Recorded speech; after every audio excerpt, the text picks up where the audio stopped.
Deutsche Essen. Viele verschiedene Speisen. Kartoffelsalat, Maultaschen, Spätzle, Currywurst, Sauerkraut. Aber es gibt ein Rezept. Das Rezept. Die Crème de la Crème auf deutsche Küche.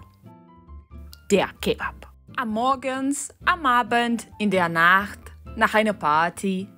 Wenn man hungrig ist, wäre der Kebab die Antwort. In Deutschland gibt es 15.000 Dönerbuden, fast 18 Dönerläden pro 100.000 Einwohner und ca.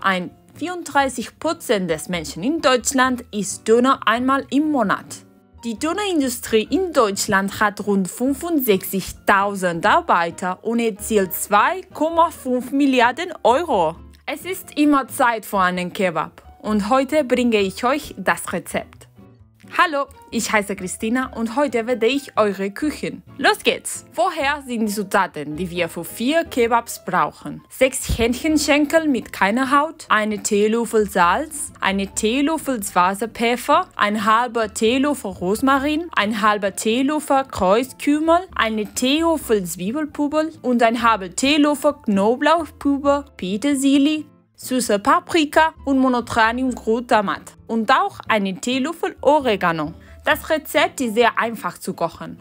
Du brauchst mehr oder weniger eine halbe Stunde im Total, minus die Zeit, die der Hähnchenschenkel im Gefrierschrank braucht. Warum der Gefrierschrank? Das Kebabfleisch ist sehr dünn, aber es ist sehr kompliziert, das Fleisch zu schneiden. Deshalb, wenn das Fleisch ein bisschen gefriert ist, können wir es besser schneiden. Zuerst mischen wir alle die Gewürze in eine Schale.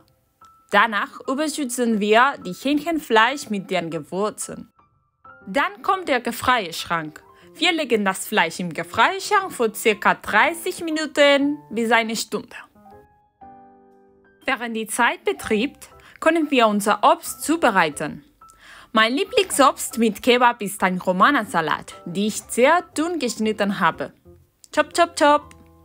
Du kannst auch anderes Obst schneiden, zum Beispiel Tomate oder Zwiebel. Vielleicht, wenn du ein bisschen mutiger bist, kannst du Chili oder Ähnliches zubereiten. Nach dieser Zeit kommt die Zeit, das Fleisch zu schneiden. Mit viel Geduld sollten wir es sehr, sehr, sehr dünn schneiden. Wenn wir es beenden, erhitzen wir die Pfanne mit ein bisschen Öl. Danach kochen wir die Hähnchen, bis es gekocht ist. Oh, es duftet, wie schön. Wenn alle Fleisch gekocht werden, ist es Zeit für unsere künstliche Begabung zu abstauen. Mit dem Öl, das in der Pfanne ist, können wir unsere Maisfladen ein bisschen toasten. Fantastisch! Der letzte Schritt ist für unseren Kebab zu bauen. Ein bisschen Fleisch, ein bisschen Romana-Salat. Oh, ich habe vergessen die Soße. Dafür auf dem Bild hat euch ein sehr leckeres Rezept für die Soße. Als ich nicht viel Zeit hatte, habe ich die Soße im Supermarkt eingekauft. Aber für mich, das beste Soße ist Mayo. Und voilà, das ist alles für heute. Guten Appetit, meine Liebe. Und vielen Dank für eure Zeit. Tschüss, bis nächsten Tag.